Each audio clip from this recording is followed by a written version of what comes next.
Welcome to the Winged Wheel Podcast. Here to talk all things hockey are your hosts, Brad Crisco, Ryan Hanna, and Evan Lobsinger.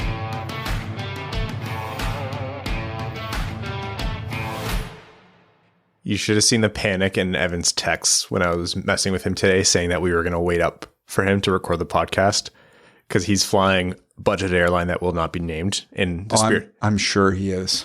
He actually is. So he says. Yeah, that's a good point. He's actually getting an extra 18 holes in, and he knows with that airline you're going to be delayed a trillion times. And I was messing with him like, "Oh, we'll wait up. Let us know when you're going to get in." And like the horror he must have had in his eyes to think I'm going to get home at 12:30 and then drive to Ryan's house to record a podcast. Hey, you know what? If he's going to rub it in our face by going on vacation, that's what he gets. How you doing, Brad? I'm okay. For a man with two kids, a family, two kids, a household, you have a job, like you have a lot on the go, and I give you a lot of crap all the time, but you do hold things surprisingly well together. From a friend to a friend, you need to work on eating before you get here. I have a house. What was my problem in the winter, Ryan? It wasn't not eating. It was eating every meal in the car on the way here. I was like, Brad, just come in the house and eat. It's okay. It actually makes me like, I think this is, my mom must have passed it down to me. But you came in, you're like, yeah, I was just sitting in my car eating. I'm like, oh my God, come inside. That makes me sad.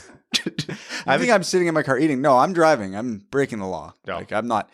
I don't eat in my car. This one right here, officer. Yeah. I don't eat in my car because I enjoy it or the convenience. It is literally a time requirement a lot of days.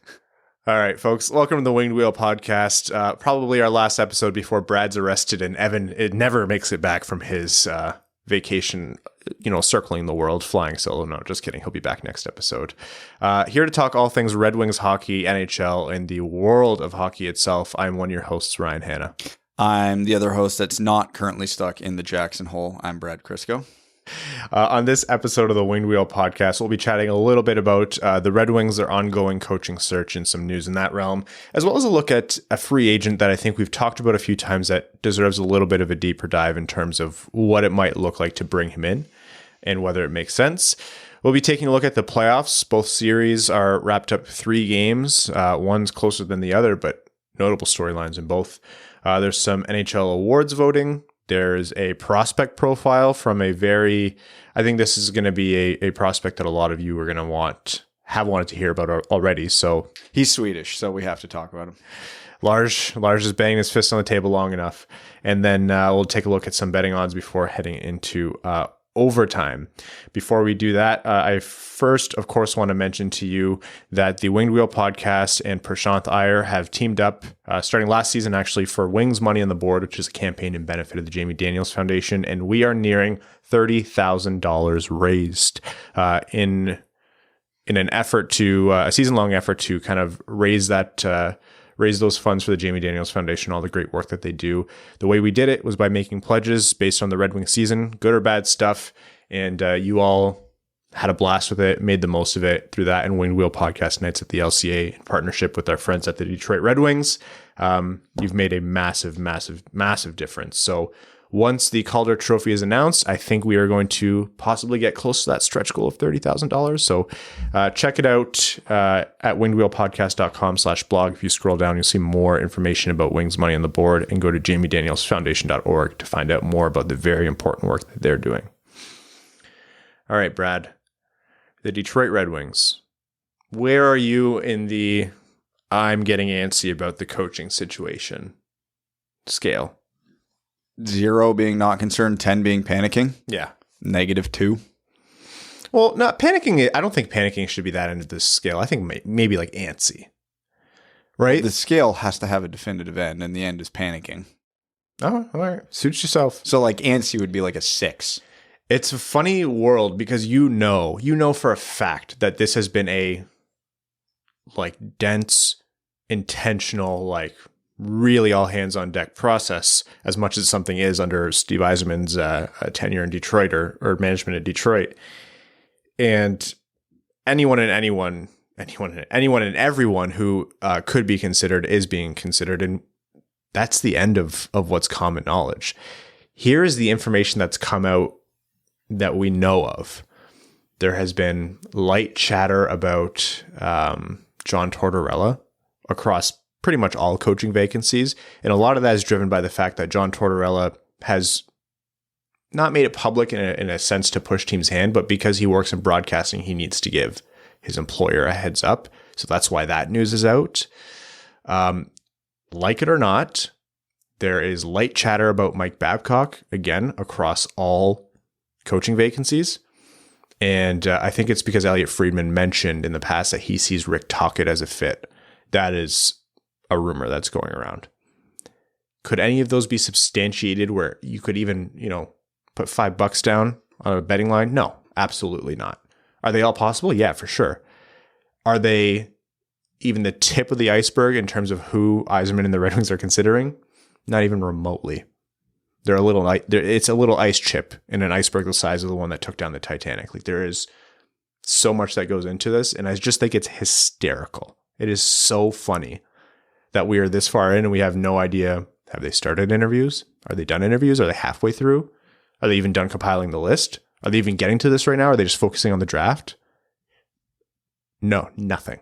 Meanwhile, in Philly, we have essentially verification on who they're not going to hire. In Vegas and Winnipeg, we have their preference, and that's all public. It's old news for Red Wings and Red Wings storylines, but it's such a funny dichotomy between Detroit and the rest of the league in terms of who knows what and what is out about Detroit.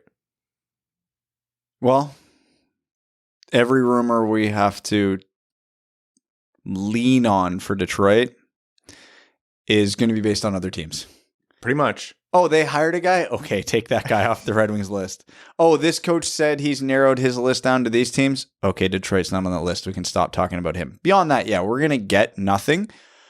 But getting back to the question about the scale and why I'm not concerned at all is because the entire NHL, in terms of the teams that are looking for coach anyway, are in a holding pattern right now until Barry Trotz is hired. He's a logjam, yeah. Yeah. Once that domino falls, then there needs to be more of a giddy up on the other teams.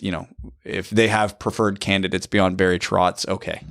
Now you're at risk of losing out because another team scoops them up. Like, let's say the Red Wings preference right now, just to pick a name out of a hat, it might not be true, is Derek Lalonde. Right. But their first choice is Barry Trotz. Detroit finds out tomorrow Barry Trotz is going to Vegas. Right. Okay. Within the week, Derek Lalonde could be gone to any one of the other teams looking for a coach for all they know. So that's when a little bit of urgency starts to come in.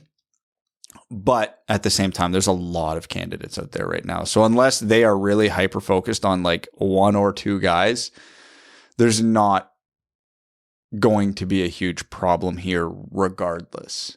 Now, if they're, like I said, hyper-focused and the Trotz domino falls, all right, you're on the clock. You got to jump on it quick. Because even though there's a lot of candidates, there's also a lot of teams looking, and you don't know what their preference is going to be. So for a team like the Flyers, they could be all in on a veteran coach, or they could be all in on a new guy. We don't know for sure. And Steve Yzerman probably doesn't know for sure. So, I kind of liken it to when Yzerman needed a goalie in that last draft. Yeah. There was only two. Obviously, we know now Kosa was his preference. We don't know how far behind Wallstedt was, but where the Red Wings' second first-round pick was, and the goalie-needy teams between them and, that pick, he had to pounce, and he had to move up to do it. And, if there were 5 goalies in that range, do you think he would have moved up? No. Probably not. I will say, I think it must have been a wide gap between Kosa and Wallstedt. To trade up that 7 spots, I believe it was. Yeah, they had their mind made up, and that's kind of what I'm getting at with the coaching. If they view a coach like they viewed Kosa, after Trotz goes, we should find out within a week. If not, we might not know for a couple months. That's a really good point, Brad, and something I want to dig into a little more. As Red Wings fans, pretty much since this podcast started more than 7 years ago, we have been operating in a space of who is the definitive best person for X. And very obviously, that is within the context of the draft. That's what we've been thinking about the entire time because this team has been rebuilding, whether they like to admit it or not, from the time this podcast started until now. So we've always been saying, who is the best player at 4th overall? Who is the best player at 6th overall? Who is the best player at 6th overall? Who is the best player at 6th overall? Yes, I recycled that joke. No, I do not care. And we've always been trying to like suss out, where do we rank them? Where does one place above the other? Was this objectively the right pick or not? And we know the way it shakes out in the draft that, there are a lot of good options. Who did we want more outsiders here? Trevor Zegras. He would have been a phenomenal choice. Red Wings fans wouldn't have been upset, but we found a guy who is not by leaps and bounds, but still better. You can position him pretty confidently above Zegras in terms of who the Red Wings should have selected. I think that murkiness and you have to think more of like a tier or a pool of people rather than a definitive better option. I think that is so much more amplified in terms of coaching. Coaching is a funny business in the NHL. I don't want to say it doesn't have, well, no, I do want to say it has less of an impact than the players on the ice. And that's the obvious statement of the day. It's still important and you have to find that balance. But what I'm getting at is there are a lot of people who could do exactly what the Red Wings need right now to be successful in this phase and the next when they're hoping to be competitive in the playoffs and potentially the Cup down the road. There's no one single way to do it. There's no one single coaching style. There's no one single source where you get those coaches from. So yeah, you talked about not being stressed about this coaching search, and I'm right there with you because there are a lot of, aside from the fact that Steve Yzerman is the one making the selection and he hired John Cooper, who is now shooting for his 3rd Cup in a row, there are a lot of people who can do this job. And there are a lot of coaching candidates out there right now. And we're actually seeing a little bit of a frame shift in terms of who's even being considered, or a lot more fresh blood coming into play. It's wide open, and this isn't the same stress that a draft provides. So for once, the Red Wings fans have a big decision to look forward to, but it can go well a lot of different ways, which is Red Wings fans deserve that break. Yeah, there's only one coach whose name is out in the world as a possible candidate for teams that I would definitively hate and be angry with, and that's Mike Babcock for very obvious reasons. Right. There's a couple that I will call it not my ideal choices, and they have very obvious flaws. But even those candidates, maybe they have evolved. Maybe with a different style team, they have a different philosophy, or maybe if they have a more talented team. Like, I think of Rick Tocchet. His coaching tenure, not great, but it was with the Arizona Coyotes. What was he coaching to the team he had?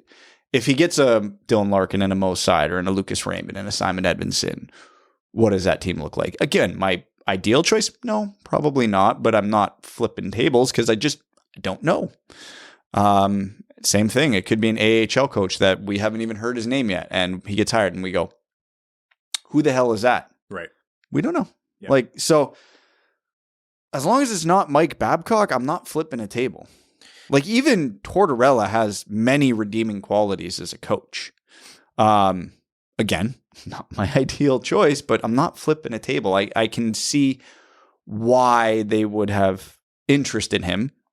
The other flaws, come with it, but you can deal with those. And maybe I just could hire a guy and go, hey, John, congratulations, you're hired. If you're shitty to one reporter, you're gone. If you get in one public feud with a young player, you're gone. Like, you could just say that as part of the, like... Torts is funny. Torts is like, he's great for the first 3 years, and then the clock is on to see when he lost the room. And it always happens within a year or two after that. We won't get into the back. Yeah, I'm just using him as an example of a candidate most people are firmly against, but like probably not worth flipping a table over if it happens. What maturation on this podcast. Don't get angry right away. If Babcock gets hired, flip the table. There's absolutely no excuse for that. But I trust Stevie to not do that. We won't get into the whole Babcock thing. Well, first of all, I should say Steve holds Mike Babcock in high regard. He speaks highly of his time working with Mike Babcock. He thinks he was a great coach. I think it's worth saying it's not necessarily about results on the ice. And there would be a lot of fair criticisms about how much success the Red Wings had in the mid to late 2000s compared to how many cups they actually had. Could the Red Wings have won, and should the Red Wings have won more cups? Yes. Yeah. Is Mike Babcock bad as a coach? No, he's average at worst. At his height, he was the best in the world. He was great. It's the person. If Babcock came back with no baggage, I wouldn't hate it. But that baggage and all those, deep flaws as a human being, that's the problem there. It's the very real stuff that we heard directly from players like Johan Franzen. And then you have the same kind of testimonials corroborating that from his time in Toronto. Like knowing the impact that he made in Detroit and how he just kind of tore players down like that. And then he did the same thing somewhere else. So it was a pattern. To me, I don't know. I'm always open to people having a second opportunity. And sometimes people do shitty things for a long time because they're good and they can get away with it. And it's not until they're torn down or it blows up in their face do they have a chance to get better or recognize their mistake. But when he was asked about it, it was very much I'm sorry if I hurt answer, which to me is just automatically disingenuous. And it's like, there was a lot of like implicit denial in there. Will we ever know the full story? No, but where there's a lot of smoke, there's fire. And this wasn't even a lot of smoke across both teams and even beyond. There was quite a bit of actual flames here. So we're not going to go down the Mike Babcock rabbit hole. I know a lot of people, are like, Babcock was great. I'm actually pretty positive Mike Babcock could be a fantastic coach in the NHL again. To me, it's just too raw. It's too raw and it's too real and it's too personal in Detroit. Let's talk about something a little bit more exciting. Free agency. Are the Red Wings in a place where they're going to go out and get a bunch of big name free agents? Maybe, maybe not. I don't know. It really depends on the direction Yzerman goes, and he's at a little bit of a crossroads here. I'm sure if you suggested as much to him, he'd laugh in your face, so don't tell him we said that. But at some point, the Red Wings are going to have to look to free agency to solve some of the holes in the roster. For the sake of this hypothetical second line center, let's say Strome doesn't come over from Chicago because they qualify him or someone else grabs him. And let's say they don't luck out and get a year one ready center in the draft, which is almost guaranteed to be the case that they won't have that. Well, there's one of those in this draft, and I don't think he's getting to 8. No. Well, teams have been asking Juraj Slafkovsky if he can play center, so there's that. I'm not even convinced Slafkovsky's a year one player, so. Vincent Trocheck in Carolina. Carolina runs a funny way of signing and paying people both on and off the ice. They run a tight budget. Trocheck is going to look to cash out, play center, would easily be a second line center, Detroit's bona fide second line center, would perform, I think, very well. He's at that point in his career where you probably don't want to sign him to 7 years because that would take him to age 36, I believe. But that's an opportunity to bring in a guy who could make a real difference on your team, I think, in terms of the win column. So Vincent Trocheck, I'm looking at the Evolving Hockey predicted contract here, and they think the most likely one is a 4-year, $5.95 million deal. So let's start with that. Would you do that if you're Steve Yzerman in Detroit? Initial reaction is yes, based on two things. One, you have to put someone there eventually, and they are not drafting anybody this year who would do that in the next 2 years. And then when, hypothetically they take a Frank Nazer or a Connor Geekie or a pick your center here, they're probably 2 years away. And when you bring them up, you're probably not throwing them immediately into the top 6, especially in a year where the Red Wings are probably hoping to make the playoffs. So you need 3-year stopgap at worst. And the Red Wings are in a position right now where, is that probably a slight overpay for the back half of that contract? Yeah, probably. It's probably a slight overpay for the last 3 years of that contract. I don't think that matters. The Red Wings aren't so strapped up for cap space right now, and they're not getting locked in long term. Trocheck fits the bill of what, we beat this talking point to death, but it's true. He fits the bill of what Steve Yzerman looks like in a player. He got Selke votes this year, and he still was, I think, comfortably over a half a point per game this year. So you get a true 200-foot center who shoots right. Which is a big deal for the Red Wings. Yeah, which most teams don't matter at center, but for the Red Wings, it matters. And he'd be able to play all their special teams and probably eat, 17 to 20 minutes a night if they need him to. I would be on board with that. I'd be a little surprised if that's what all he gets in free agency, because obviously unrestricted free agency is a different animal and teams panic, right? Especially in a free agent crop like this one, where the fact that we're having these conversations about Vincent Trocheck tells you how deep the class is at center. Right. So if that's the hypothetical and nobody trips over themselves to overpay for a second line center, yeah, that's probably your best case scenario. Because again, we've gone over the flaws of paying, of not necessarily Philip Forsberg, but someone like that, 7 years at $1 billion when they're almost 30. If you can get a lesser player around the same age on lesser term, yeah, that's probably about as good as you're going to do. You touched on a really good point there, Brad. He's an unrestricted free agent. He's 29. He's going to want to cash out. And I'm not saying, 5.95 isn't doing that for him, but he's going to want as much term and as much money as possible. And this is the best opportunity in his career where he's going to have the most leverage to do just that. So it's been kind of a theme of pandemic / post-pandemic NHL cap era where teams are still tight. The cap's not going up for a little while yet as they recover what they lost over the shortened season and beyond. So there won't be as much competition. There won't be as much stupid money to throw around. Think of it like the housing market. Like, while rates are low and people had oodles of cash coming their way because they weren't spending it on anything else, housing prices were way up and you couldn't get anything. I mean, that's still true here, but I digress. There won't be those teams who as many suitors to throw a ton of money. So if you are a team like the Red Wings and Yzerman who want to go out and get Trocheck, you probably aren't in a situation where you'd have to overpay as much as you would have 5 years ago or 5 years from now. But I don't know. I think you might be asking for too much. And if you're going to be paying that much, I'm not saying it's not worth it, but it all comes back to what we've been talking about for a long time, what Prashanth has been talking about in his If I Were Steve Yzerman series and what in the future editions. Which path is Yzerman going to take this offseason? Because if you're bringing in Trocheck, I maintain you should be gunning to make the playoffs sooner rather than later, because you don't want to waste those good years paying that much money, moving yourself further away from the Connor Bedard, Michkov, Fantilli draft while still getting nothing out of it in terms of a playoff round, at least 4 games, right?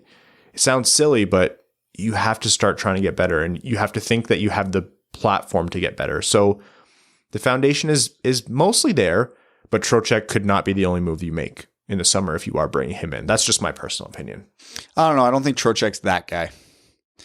I think Trocheck is good enough to definitely, well, obviously he makes them better. I don't think he makes them a playoff team. No, he doesn't. Not on his own. No, I think, like I said, I think we as Wings fans look at things a little too simplistically. Like, yes, we do.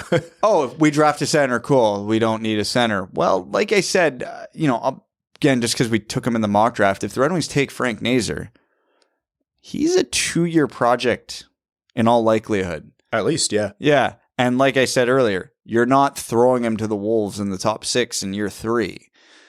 So you need someone there. And, as much as we love Pius Suter, you probably don't want that to be Pius Suter because you saw what that does to a team. And there is something to be said. You can't have, Mo Seider and Lucas Raymond and, Simon Edmondson spending their first 2-3 years in the league getting caved every week. No. Can't happen. You want a guy like Vincent Trocheck and Dylan Larkin, obviously, to teach a Joe Veleno how to be a center in the NHL. That I don't think Michael Rasmussen is a center, but if the Red Wings do, to teach him how to be a center in the NHL.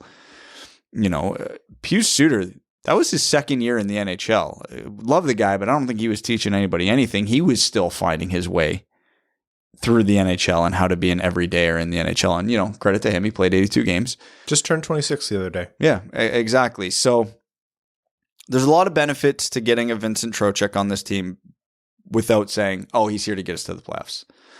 Do I still think they need to sign a left-handed defenseman of at least some quality? Yeah. Do I expect progression from Seider, Raymond, Veleno, a couple other guys this year? Yeah. So, grand statement. Do I expect the Red Wings to win a bunch more games this year? Yeah. I don't think they're a playoff contender, and I think they're a fringe at best the year after that. But years 3 and 4? Oh, they definitely are. Or they definitely should be. And, are you probably overpaying at $6 million for a 32, 33-year-old Vincent Trocheck? Yeah. But with the way Steve Yzerman operates, I don't think he's going to be a huge impediment to their cap. And I think he's still going to be a good player at that point. Is he a 2C? Maybe, maybe not. Maybe, a 33-year-old Vincent Trocheck as your 3C? Probably means you're a pretty good team. So is that 2C a trade? Another free agent? One of the prospects panned out really well?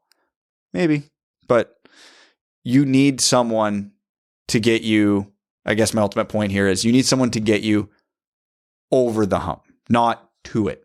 And Trocheck kind of fits both sides of that. So yeah, I don't think signing a Trocheck this year means Yzerman needs to go all in to be like, we got to make a run to the playoffs this year.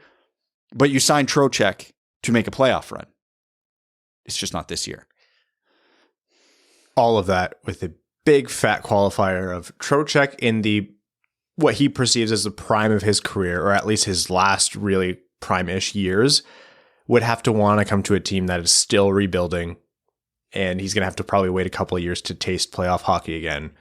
And he's going to have offers probably from places with lower state income tax or provincial income tax and so the things that will play in Detroit's favor here, though, I guess are worth mentioning, because I'm very pessimistic about Detroit being able to land someone like a Vincent Trocheck. Like, I'm in that boat right now. Yeah. But there are a lot of big names on the free agent market. So the teams that land John Klingberg, Philip Forsberg, Johnny Gaudreau, et cetera, they're not going to be in the Vincent Trocheck sweepstakes. No one has that much cap. There's a bunch of other teams who are really good right now and would love to add a Vincent Trocheck. Yeah, they're capped out already. Yeah. There's a good, healthy amount of teams who fit that bill. Toronto, Tampa, Vegas. Yeah, they're not signing Vincent Trocheck. Meanwhile, Detroit has enough cap to give every man, woman, and child in America $20. Yeah. So the Red Wings are a team that can present, hey, we'll compete in this contract and we'll pay you. We're able to pay you more than some of those other teams. But again, I don't think they're going to be the most desirable option that can present something like that. But they'll be in the room, and they do have the Yzerman influence.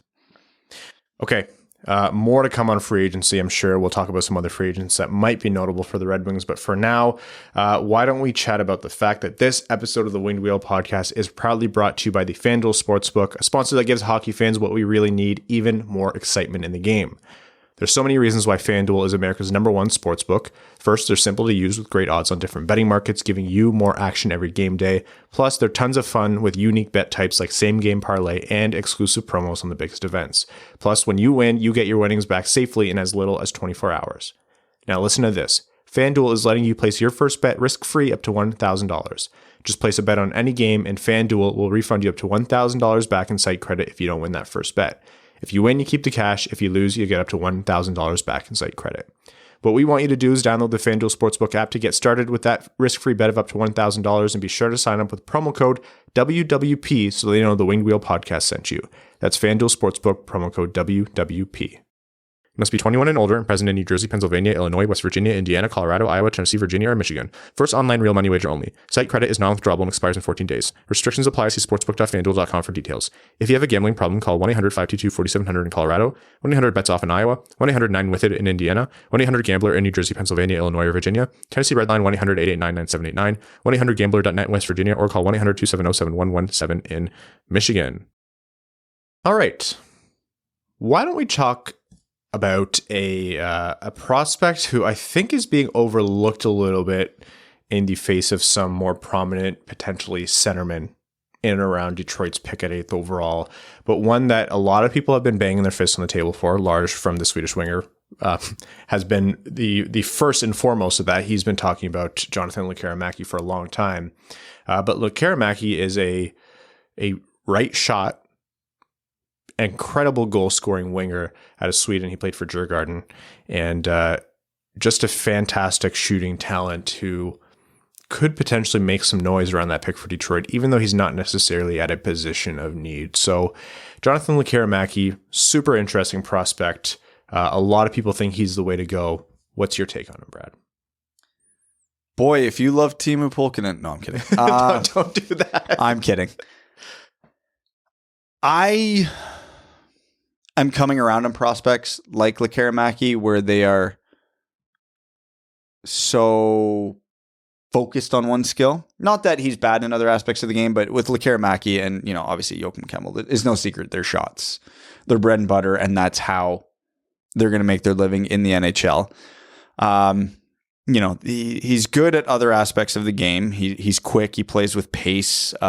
He's an okay puck mover. I won't say it'll be a detriment to him at the NHL level, but I don't think that'll ever be like a strength of his. But he's really good at finding open ice. He's really good at, and I want to clarify the difference between these two, because finding open ice is a skill and getting open ice is a separate skill. And he's good at both of them. So finding open ice when his teammates have the puck and getting himself in a position to shoot.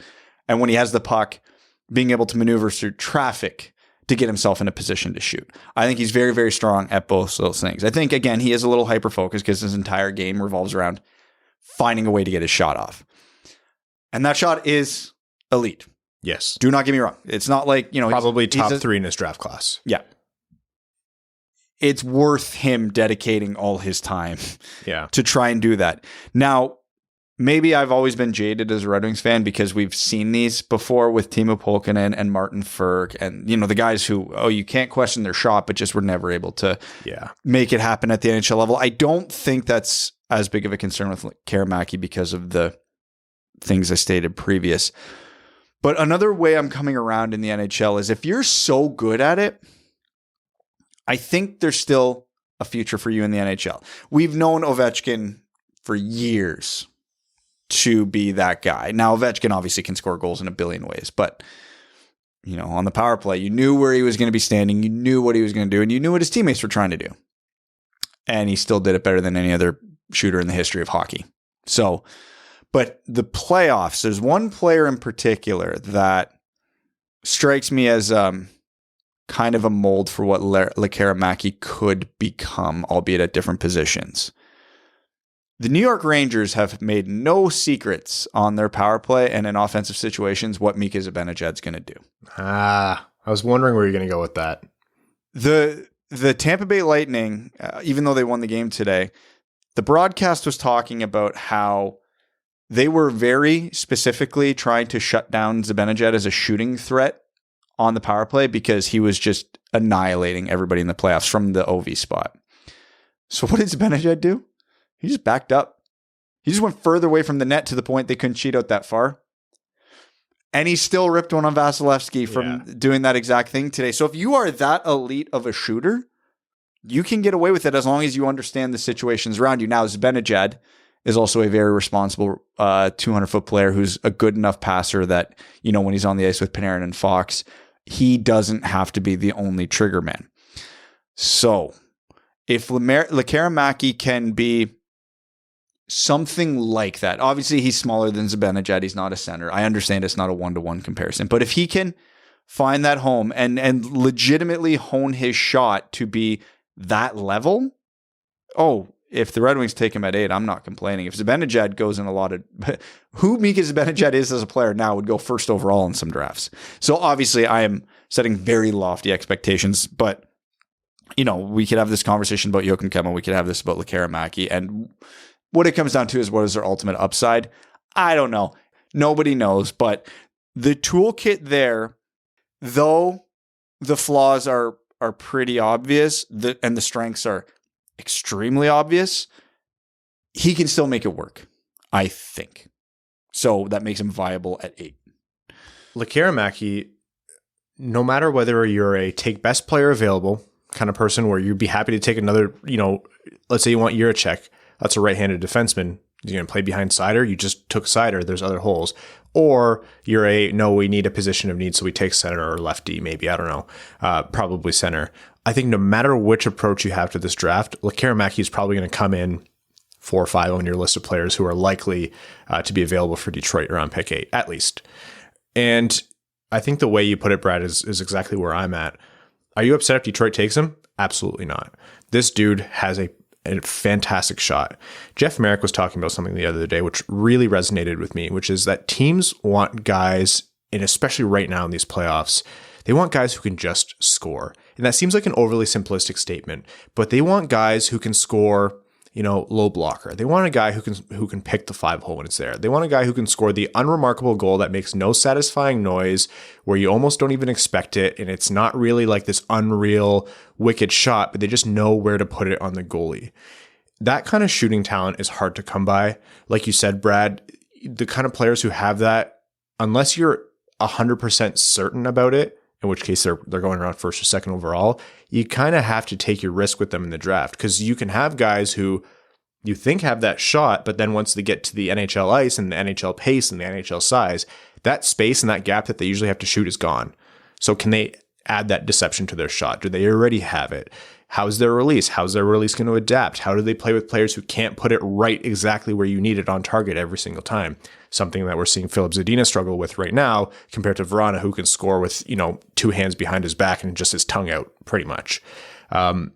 Those are risks you have to take. And I'm not going to pretend to be able to divine whether Lekkerimaki is going to be able to have that kind of shooting talent. But by everything we've been able to see, I think he has a good shot to be one of those guys who can just score.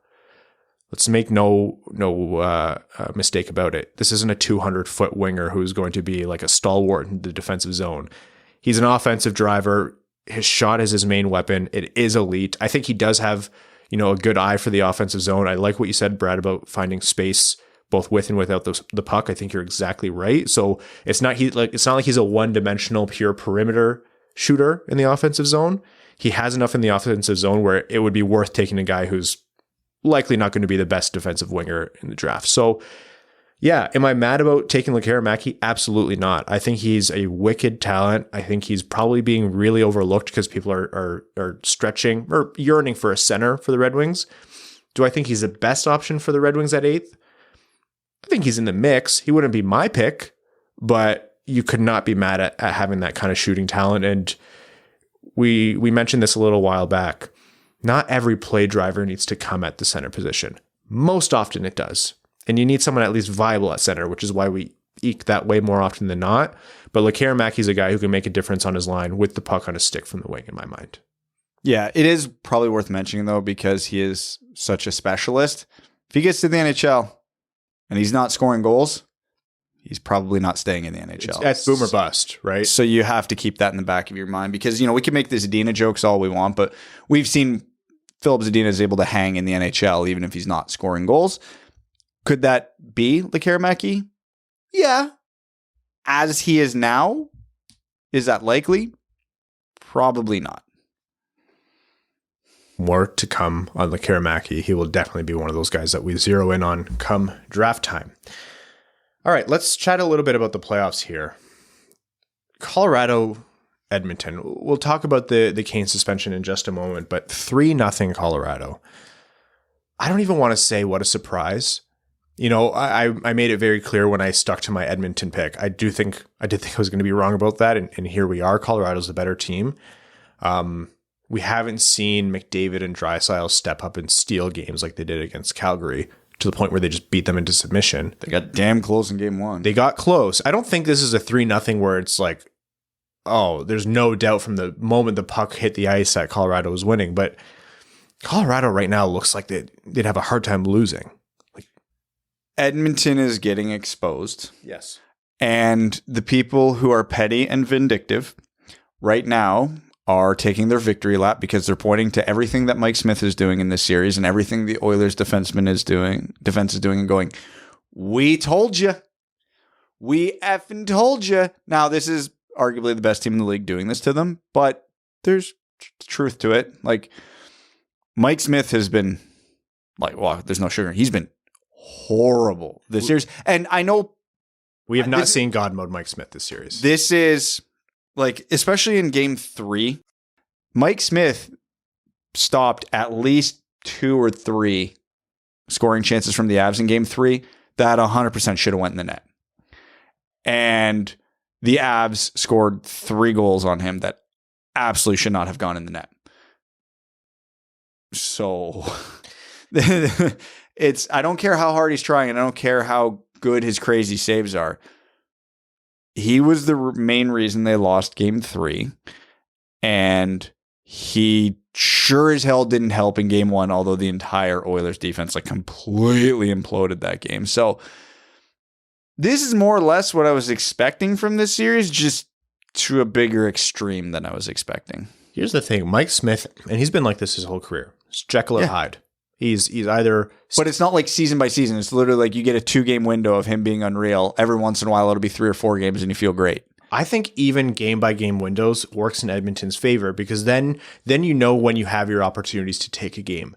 But the problem is, it's now with Colorado and what they've been able to do to expose Edmonton's defense and really hanging Mike Smith out to dry. It is now within a game itself, you're getting Jekyll and Hyde Mike Smith. In the games where he cost Edmonton the win or the loss, whatever. I think there were parts of those games where he did look fantastic and he made a lot of big key saves, but then it fell apart by the second or third period or whatever. And then Colorado scores 10 goals in 4 seconds. And all of a sudden you're like, well, it was all for naught. It just got thrown away. If Mike Smith has a terrible game 1, but is stellar for games 2 and 3 and gives Edmonton a chance to win at least one of those games against what is probably the best team in the playoffs right now, then that's fine. You can actually win a cup on that when you have the best player on the planet and maybe a second or third best player on the planet on your top line.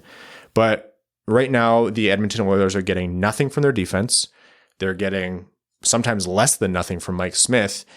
Leon Draisaitl pretty much needs to be with Connor McDavid on the ice to maximize his output with his high ankle sprain, which is very obviously hampering him.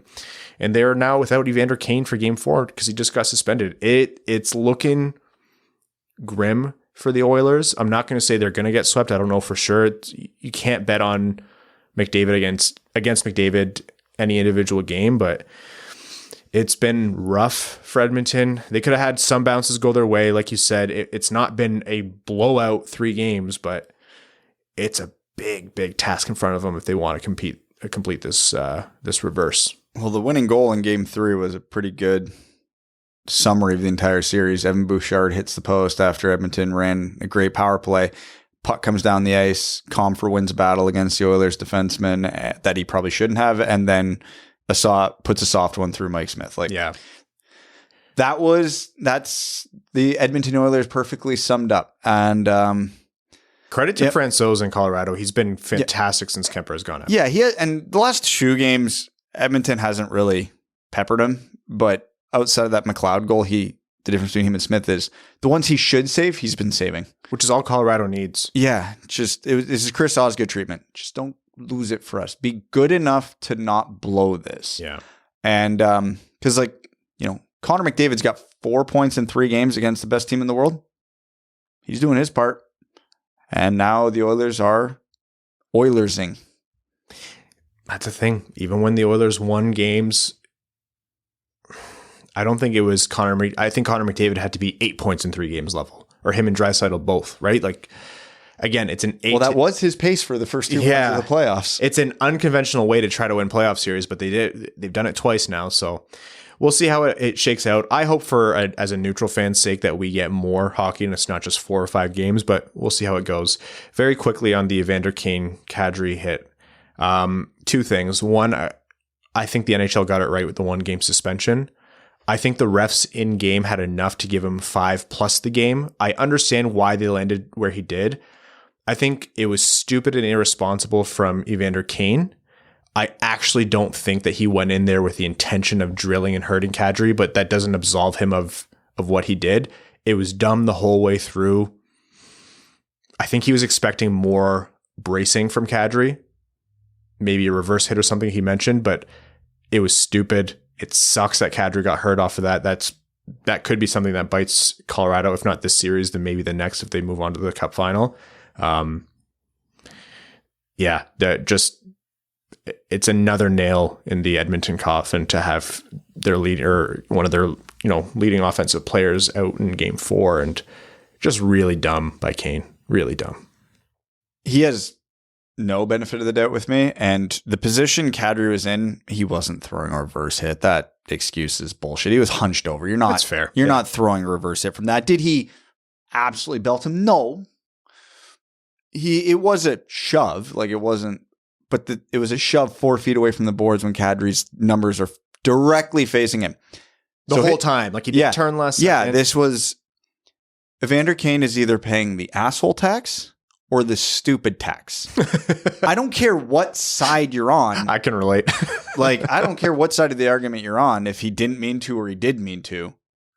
One game in a conference final, yeah, sure, it's fine. Like, that's one that in the regular season I would hope would be 4 or 5 games, just because I've got on my pedestal about how that type of hit is, and Bednar said it himself, the most dangerous type of hit in the game of hockey. It's not hyperbole to say you could kill a person in that position, because we've seen it happen. Guys hit head first, break their necks. Shit happens. I still remember, like from when I'm 8 years old, in hockey camp every year, and I would go to the same damn hockey camp at the Kitchener Auditorium every damn summer, and they would play the same video. Mike Bossy was the guy who did it. I always remember this. The sole purpose of the video is, here's why you don't hit kids from behind. And they would go through all the scenarios. If he hits like this, they would show the human skeleton and what's happening and how you can break your neck and how you can get concussions, everything. Every damn year for 5 years.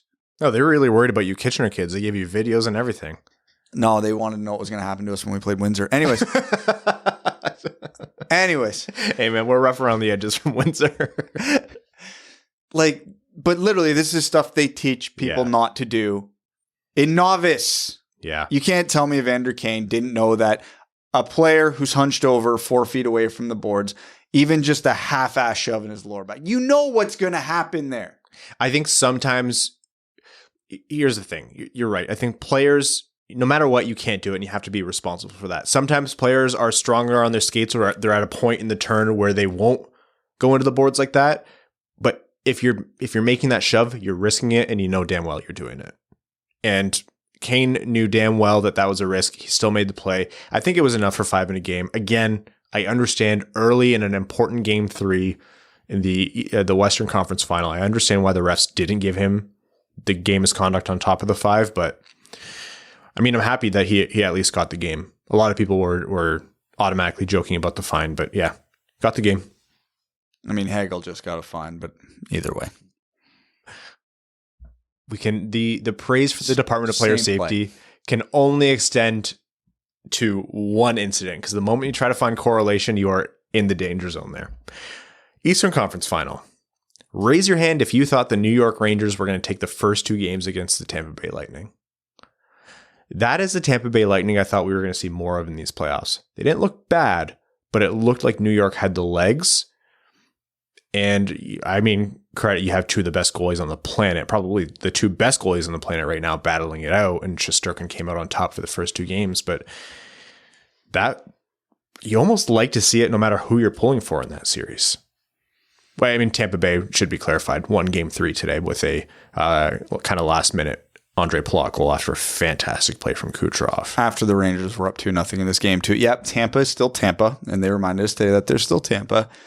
I mean, the Rangers are going to be a fascinating case study going forward if they get to the Cup Finals here, even if they get absolutely smacked by Colorado. Yeah, what's the key to being competitive for a Cup?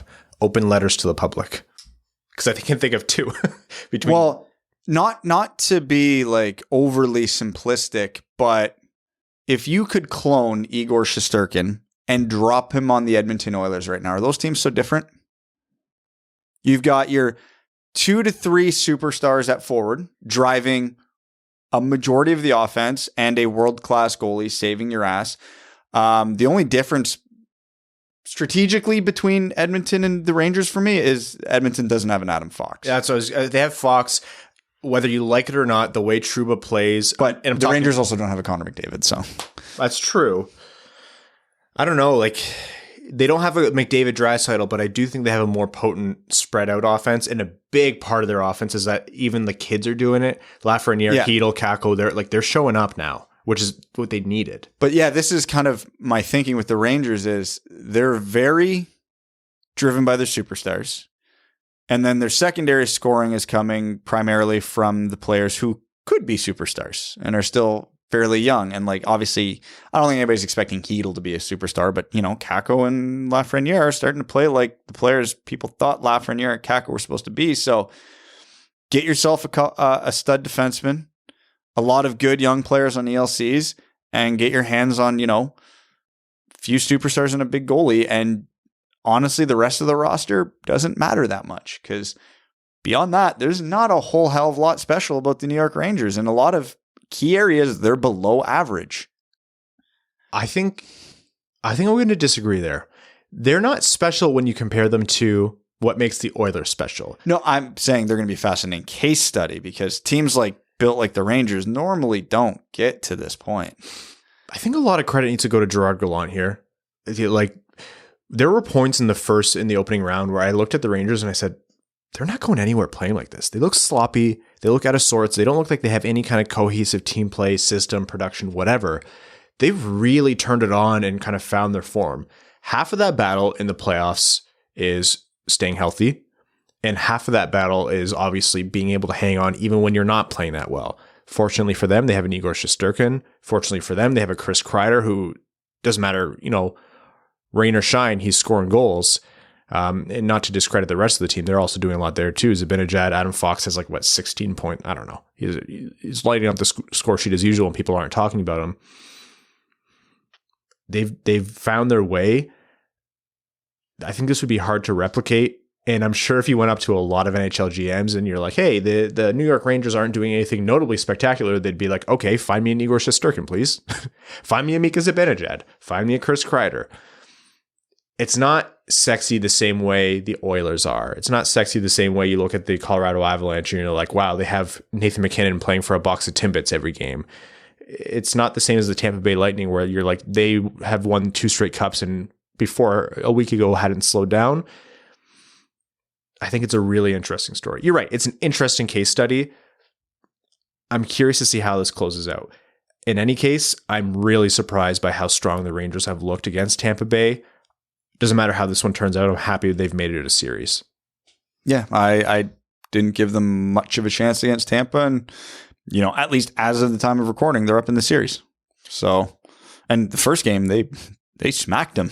Yes. That game wasn't close. No, that game was like, ooh, Tampa Bay is rusty. That was a lot of days off, and they kind of missed their form a little bit. And this game today, game 3, this is the Tampa Bay that won cups, because even when they looked like they weren't the better team or maybe they weren't going to win the game, they found a way to get it done because it just takes one shot, 1 second, that's it. They grinded away. They didn't let go. They got it done. And that's the difference between game 1 and game 3 Tampa Bay. And that's how they've won cups. So don't count Tampa Bay out. It's only 2-1. All right, some quick news about awards before we talk about some betting odds. The awards that have come out have been fairly obvious. Jack Adams, Coach of the Year, NHL. Sutter in Calgary. When I saw Brian Sutter was presenting, I was really on the edge of my seat as who it might be. We were all wondering. Credit to Sutter and what he's been able to do. He came in and a lot of people had questions of, this is old school. This is the kind of guy where you're like, is this what this team needs? But Treliving and the Flames were like, we have all the talent and we haven't found someone to bind it all together and get the most out of them. And that's what Sutter's been able to do.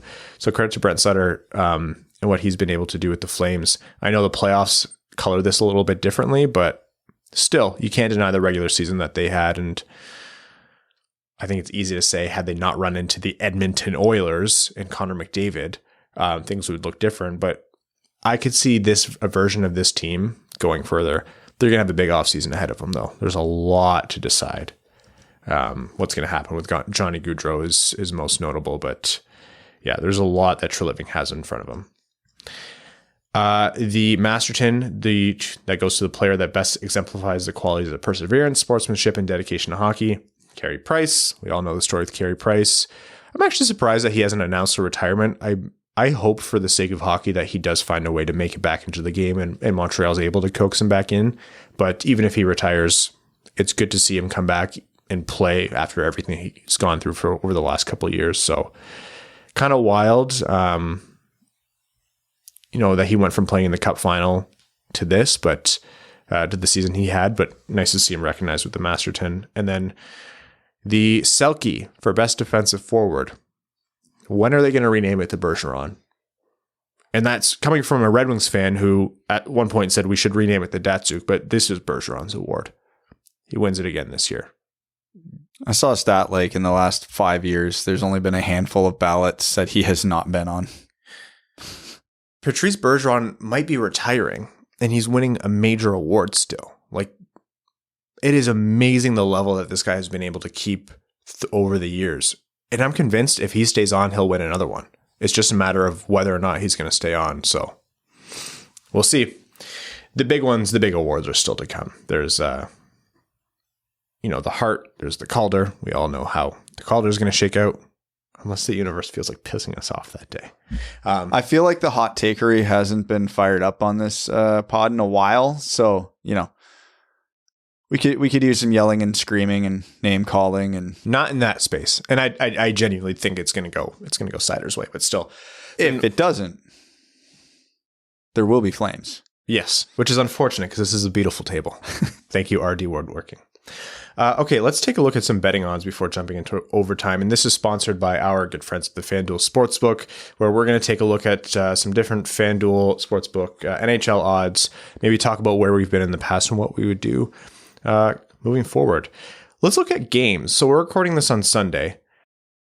Let's look at Edmonton here. So they're at home at Game 4. They're plus 108 underdog compared to Colorado, who's a minus 130 to close out the sweep on the road. I'm not going to say it's impossible for Colorado to sweep. I think Noe Evander Kane for the Edmonton Oilers makes it much more likely, but where's Kadri going to be at for Colorado? I don't think the impacts of those two players are equivalent to the teams right now, but I don't know. You have a team that has Connor McDavid. You have to think they might be able to eke out one win, right? Nope. Still, that's pretty good odds for the Colorado Avalanche. It's the Colorado Avalanche against Mike Smith. Did they come out with Mike Smith Game 4? Did they come out with Koskinen? There were a couple times in these playoffs the Oilers should have switched, and they didn't. So I think they're in too deep at this point. I think Mike Smith is a ride or die, and I think in this particular instance, it'll be the die.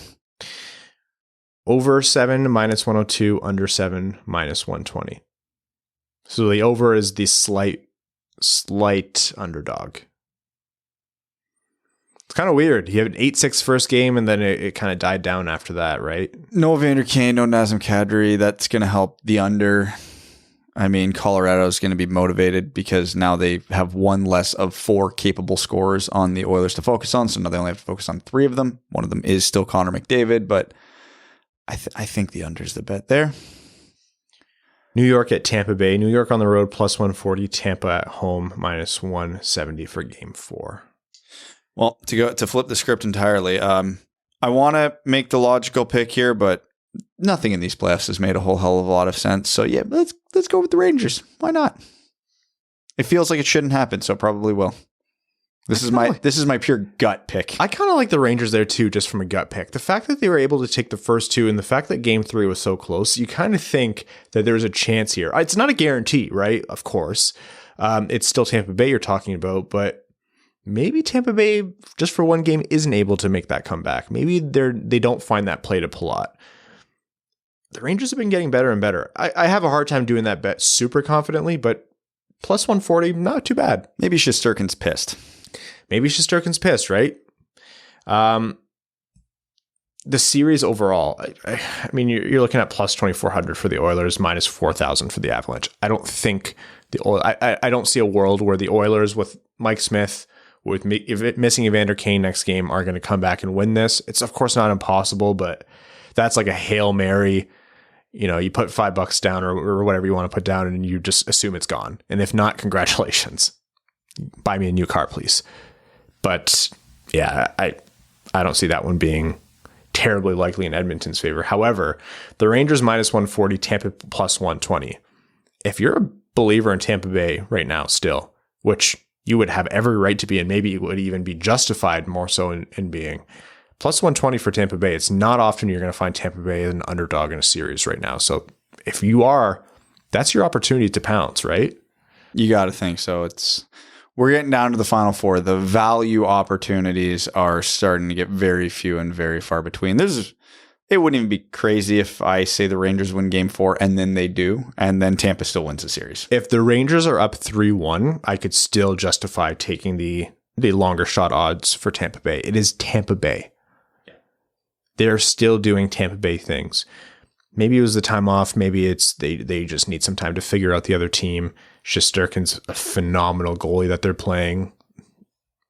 Who'd they play before? Jack Campbell and Sergei Bobrovsky. That's not been Igor Shesterkin. So if they just need some time to figure him out. Again, I'm not trying to disparage the Rangers. That's also, if you're confident in them finishing it out, take them at minus 140 if you think they're going to win Game 4. But Tampa's that's a good opportunity to try to get them at a very rare underdog. Stanley Cup. The favorites, Colorado Avalanche minus 195, Tampa plus 400, the Rangers plus 400. Colorado's going to be the favorite when they get to the finals against whoever they're playing. So this is the best their value's ever going to be. So if you think right now Colorado's winning the Cup, today is the day. Man, the Rangers at plus 400. And this is I don't mean to go against what I was just saying about Tampa Bay, but if you don't think Tampa Bay is going to have enough in the series to do it once again, bet on everything. One of them will hit Ryan Hanna. I can't be wrong. But no, seriously, the Rangers and Tampa Bay are both pegged at plus 400. Okay. The Rangers have better odds, or the Rangers should be closer in your mind because they have that one extra win. They're at 2-1. The Rangers at plus 400. It's not bad. It's not bad, but they're going to run into Colorado. For me, all paths either lead to or through Colorado. Well, we'll see how this shakes out. Things are getting super, super interesting. So as does the betting. So thank you to the FanDuel Sportsbook for sponsoring that segment. And let us know if you make a bet. We want to hear how it goes and whether me or Brad was right. Evan's not here to save us this time. All right, we're going to jump into overtime, which is first and foremost brought to you by our Patreon supporters. Patreon.com/wingedwheel podcast. If you want to join the Dub Club and support the show, they're the reason we're able to run the show during the Red Wings offseason, take a look at prospect profiles, talk about potential free agents, and cover the Stanley Cup playoffs for you, all while surviving without Evan Lobsinger, who he had to practically pry away. He actually started a golf cult. The deity they worshipped was a pitching wedge, so it was only a matter of time before that happened. So I thought he actually joined the Live Golf Tour. Yeah, he was the one. Maybe that's it. They didn't actually have enough money to bring him in. They had to settle for Dustin Johnson at $125 million or whatever it was. But no, seriously, thank you all so much. Our patrons are incredible. Patreon.com/wingedwheelpodcast. Cody Stark asks, who is your favorite non-Red Wings NHL player of the 90s and 2000s? I'd have to say Paul Kariya takes the cake for both decades for me. Pavel Bure. Yeah, yours is Pavel Bure. Pavel Bure, 1,000% Pavel Bure. There's a lot of players that I also really like. Paul Kariya was actually very high on my list as well, but Bure was my guy. I really think Al MacInnis doesn't get talked about enough. Oh, he does around here. He played for the Kitchener Rangers, won a Mem Cup with them. Everybody around here remembers Al MacInnis. I know. I love seeing Al MacInnis' name at the odd. It's Korea's high on a lot of people's lists too. I had a weird thing about Milan Hajduk. I didn't like the Avs. It's your job as a Red Wings fan to hate the Avs, but I really appreciated Milan Hajduk. I'll give you a name that nobody talks about, but was like a legit star for a big stretch of the 90s. And I don't know why more people didn't talk about it, but I'm going to say it and you're going to go, oh, yeah, wow. Peter Bondra. Oh, yeah, wow. Peter Bondra was so fun. He was Pavel Bure light. He is one of the players you think about when you think of the Screaming Eagle jersey. Yeah, 1,000%. And he was a star before they even went to those jerseys. Yeah. Just that Capitals weren't very relevant from most of the 90s other than that one surprise run in 98. But yeah, Bondra was, he scored so many sick goals. And we'll throw out an Alexa Yashin appreciation sentence here. Oh, man. He was good. Yeah. He became a meme because of the trade and the contract. But in Ottawa, he was legit gross. The Senators of old had a lot of... Jason Spezza just retired. Jason Spezza, I mean, as a Windsor Spitfires fan and as a Windsor kid, like, he has a special place in my heart. That guy, it is amazing that we still talk about him now because of how long he's been around, but don't forget, he's a phenom. He was a phenom in his day. Anybody else forget that Marian Hossa played a good long time for the Senators? A lot of people do because of everything and that happened. Zdeno Chara. Yeah. Remember when Wade Redden was a legit star? I saw someone have a list of their, best sends of all time, and Wade Redden wasn't on it. I'm like, that is sacrilege. Like, you are not appreciating what Wade Redden did for the Sens. Oh, 1,000%. I'm getting real. Like, that guy was making Team Canada teams when, like, in best on best like competitions. Like, man, a lot of childhood coming back right now. Oh yeah, there's definitely 1,000 names I'm forgetting because, like, I have a million players that fit onto this list, but there's my lesser appreciated ones. Jake Nagy says, The Athletic reported that Martin Necas could be headed out of town in Carolina. What do you think a fair trade offer for him looks like, and would you be interested in acquiring him? I did not see that rumor, so I was not prepared for this question. I mean, he's young and good.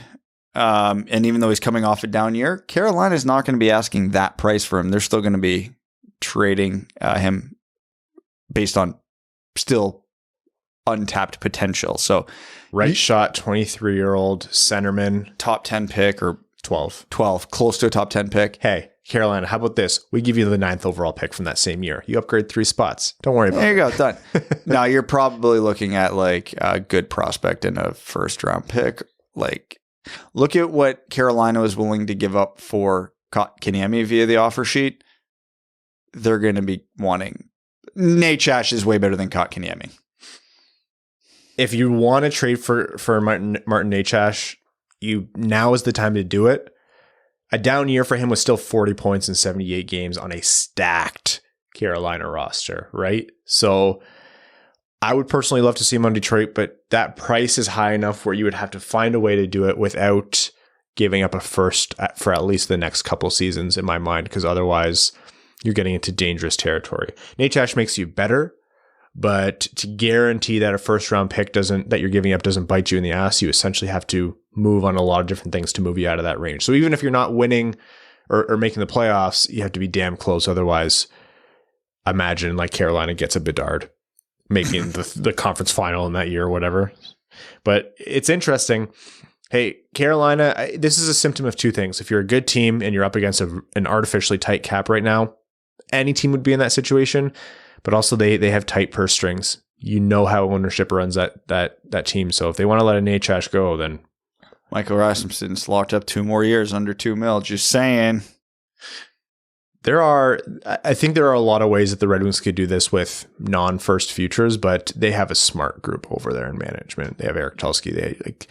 You can joke all you want about ownership, but Waddell and Tulsky and everyone, they have their big hockey brains. Connor Duke says, who is the Mo of this year's draft? Oh, shit, I don't know, but I'd love to know. Is there a player who you would be baffled by if Stevie picks him at 8, but maybe we're all just dumber than him? Many. Everybody I have ranked outside of my top 20. That's essentially the way to think about it, right? Yeah.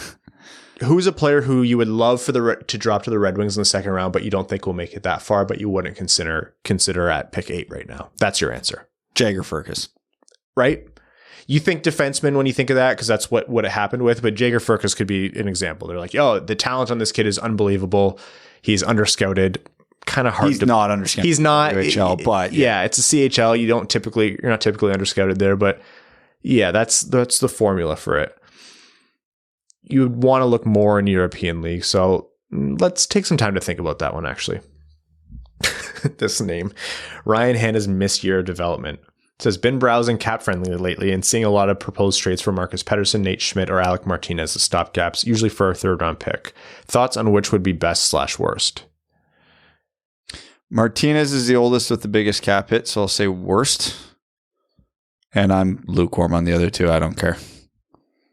Though there's a funny line that is crossed one way or another, and it really depends on the GM, the weather, the time of year, and just how desperate people are feeling, where you have a good player with a bad cap hit or a good player with a decent cap hit, but the team is really tight to the cap.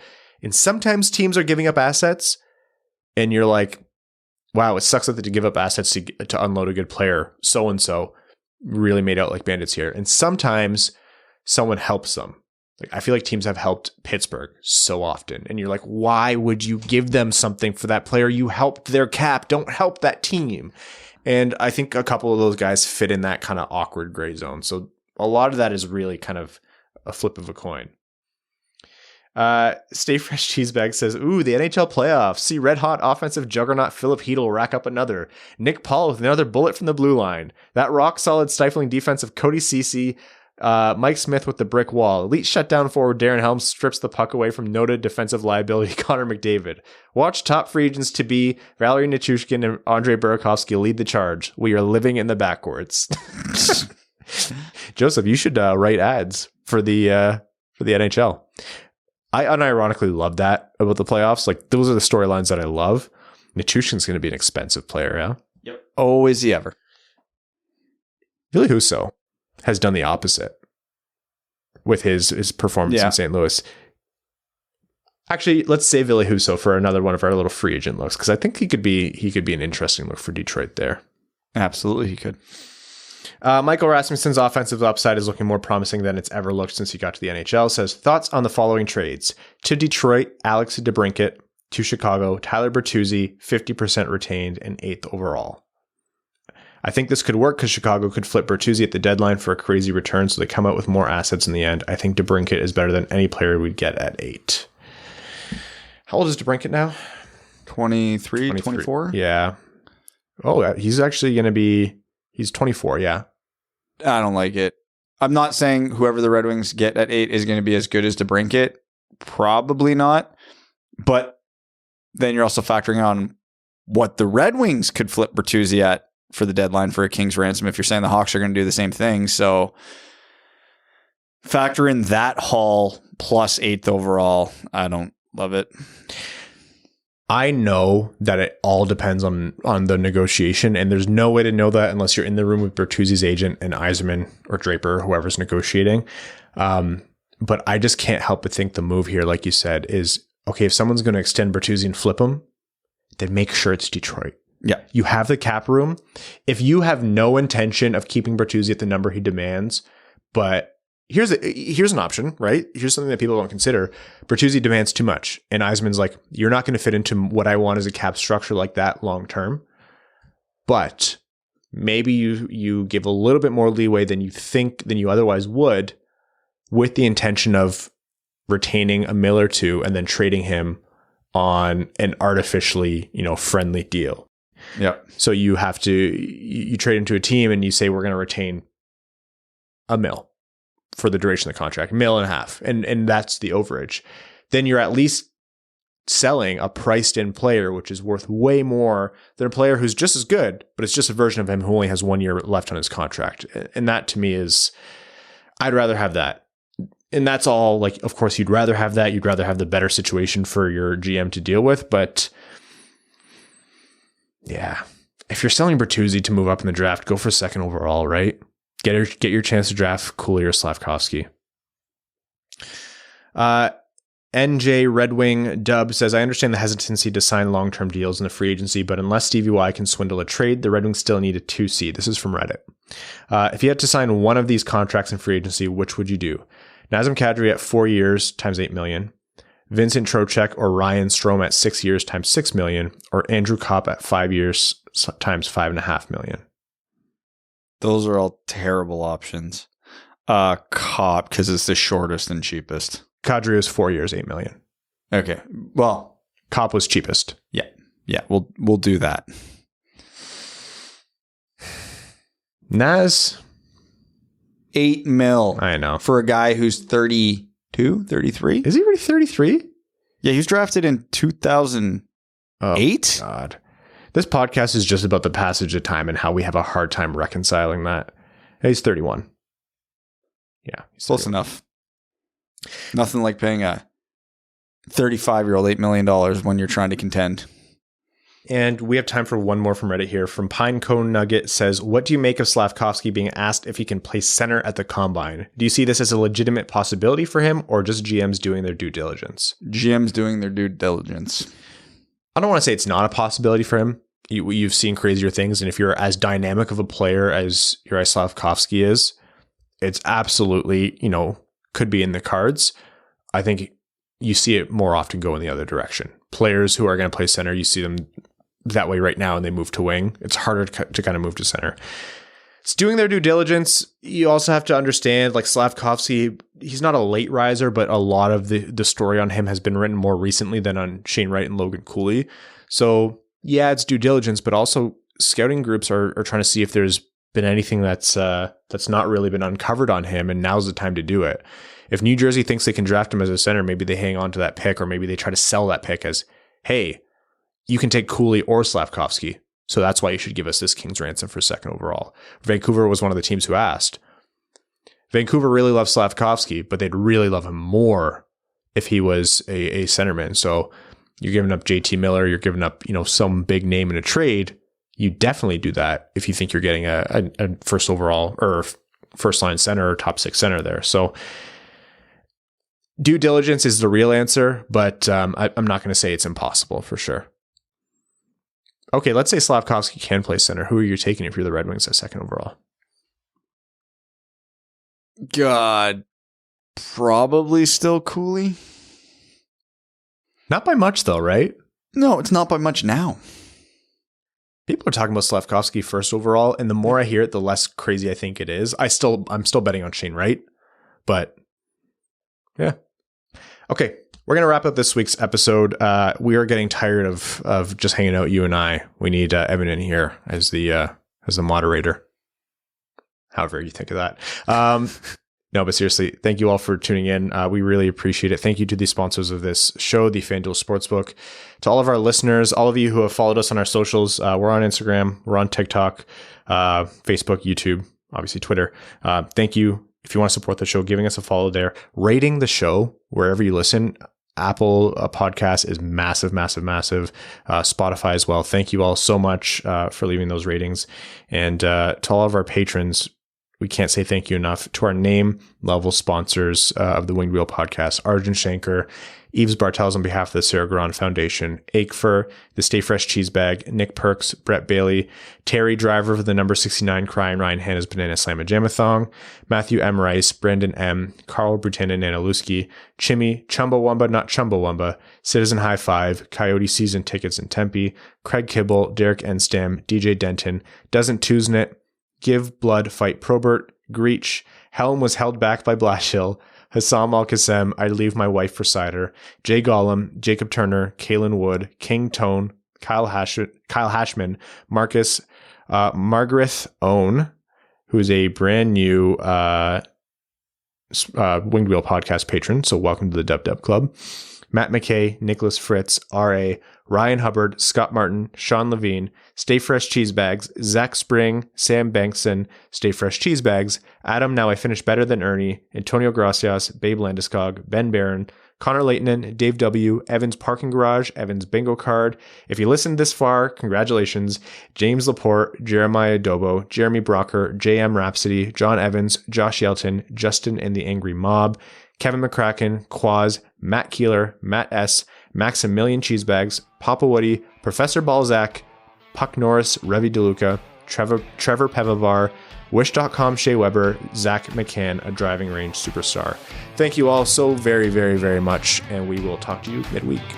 Thanks for tuning in to the Winged Wheel Podcast. Be sure to check out wingedwheelpodcast.com, where you can subscribe to the show on iTunes, Spotify, or wherever you get your podcasts. You'll also find links to other ways to support the show, such as Patreon, official podcast apparel, and more. And don't forget to follow the show on Twitter at Winged Wheel Pod. And of course, the hosts at Brad Crisco, at Ryan Hanna WWP, and at Hockeytown Evan.